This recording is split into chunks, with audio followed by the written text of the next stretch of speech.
Avec désormais même un petit jingle pour vous, Véronique, puisque vous nous présentez chaque semaine vos insolites. C'est le mardi sur TV78, des informations qui sortent de l'ordinaire et qui méritent toute notre attention. Alors, décidément, les stars du cinéma aiment venir dans les Yvelines, parce que vous nous parliez la semaine dernière d'une avant-première, la venue d'Alexandra Lamy. Cette semaine, c'est Philippe Lachaud, sa bande à Fifi, qui vient présenter son prochain film. Voilà, alors ils seront donc à Vélizy à l'UGC le mardi 7 février, 20h45 la séance, avec une rencontre, ils rencontreront le public après la projection.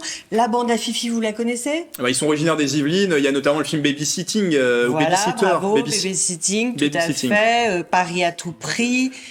Babysitting 2, et là justement on a alibi.com 2. Donc la bande sera là, Philippe Lachaud, Élodie Fontan, Tarek Boudali, Julien Arruti, voilà.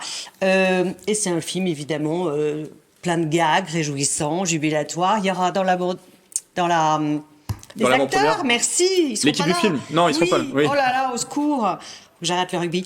Gérard Jugnot, Nathalie Baye, Ariel Dombal et Didier Bourdon. Ils sont au casting du film, mais ils sont pas présents. Ils sont pas là, non, me faites pas dire ce que j'ai pas dit. Vous allez les rencontrer quand même, décortiquer quelques petits secrets qu'ils ont. On va essayer. On va essayer, bien sûr. Ouais, ça donne envie. Alors, dans un style différent, on peut le dire, 5e édition du Festival des langues classiques qui se déroule vendredi et samedi à Versailles. Alors, dit comme ça peut faire un peu peur. Moi, je garde un assez mauvais souvenir de mes cours de latin, personnellement, au collège. Mais donnez-nous envie, c'est quoi ce festival ? Alors, en fait, c'est très varié. Il y a plein de choses. Il y a des rencontres, des ateliers, des films, des conférences. Ce sont donc des langues anciennes.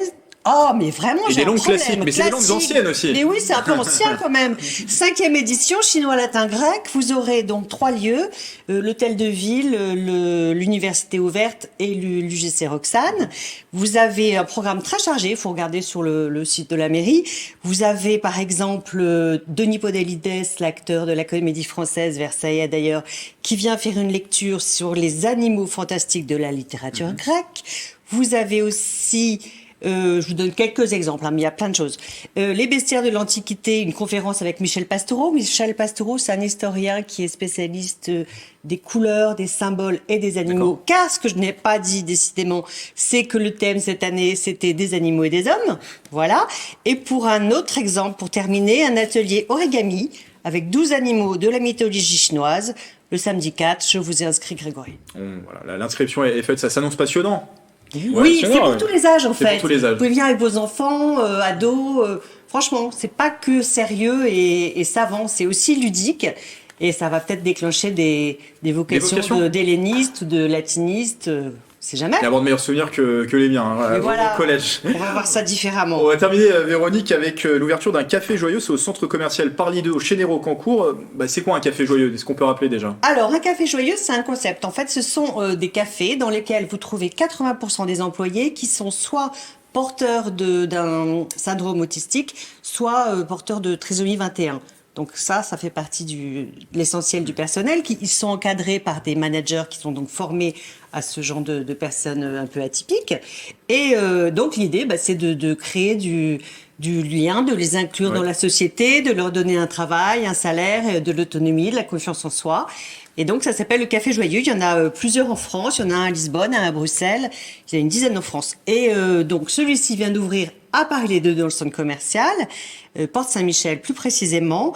Donc vous pouvez y aller évidemment prendre un café, vous pouvez y aller déjeuner, la cuisine est faite sur place, des produits frais, de saison, les menus changent toutes les semaines, vous avez aussi un menu végétarien.